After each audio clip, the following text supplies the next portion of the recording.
So I'm going to welcome Molly. There she is. Thank you all. This is really exciting. This is actually my first remote Q&A, so it's fun. And I just wanted to thank Old Town Cinema for hosting this and hosting the film. And it's great that people are still coming out to theaters to see films, especially documentaries. So thank you to the audience for coming, and hope you keep coming and seeing films.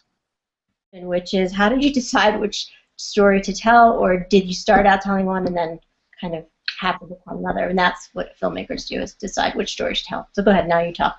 Well, it's interesting. It was difficult because there are so many directions you could go. And Ricky, you know, he is a polymath.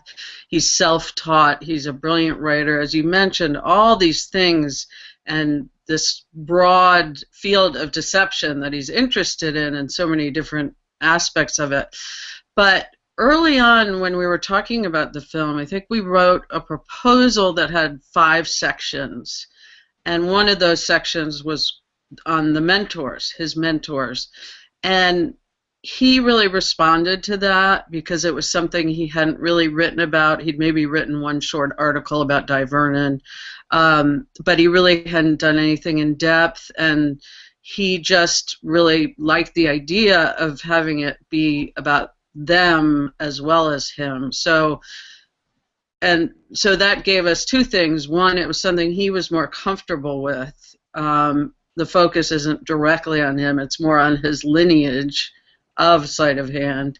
And 2, it gave us a really good focus, you know, because it was tempting to go off in so many directions and do, you know, a whole sequence on Matthew Buchinger, who's, you know, a 17th century figure that he's written a lot about and has great artwork. I mean, you see a little of that in the film, but it was a little complicated in terms of selling the film, actually, like, because early on when we were we'd apply for grants or TV, you know, we'd try to pitch it to TV stations. We didn't end up, you know, we finished it independently, and people would always say, well, is it a film about Ricky Jay, or is it a film about the history of magic? Mm-hmm. And I would say it's both, you know, and it was complicated. We also wanted to tell his story, and it is his story, but he's, as you might imagine, very reluctant to be the center of, you know, of a film in a way. So even though he's an amazing performer, and he's often said that he's more comfortable in front of a camera or on stage than off, because it just comes to him so naturally, he's also just a very private person, and obviously so much of what he does is secret. That was really challenging too, of how do you make a film about an artist whose art, you know, you can't film really. I mean, you said something that was difficult about it was you're dealing with a man who is very private, and maybe he didn't feel as comfortable talking about his life as much as his work. So I don't know if there's something else that was difficult about it. And then on the other hand, what was something that you really thought was great and really like the best part about making it? So that kind of general question. Right. Well, it was difficult in a lot of ways, partly just logistical, getting time with him. You know, he's based on the East Coast, we're based in New York. Everybody's working. I mean, we were all doing different projects, so just being able to get together and spend time together was a challenge, but also getting to know him, and I would say that that was probably the most rewarding thing, was just, and it took a long time. I mean, again, very intermittently. It's not like we were working on this, but it really was over 10 years. Wow.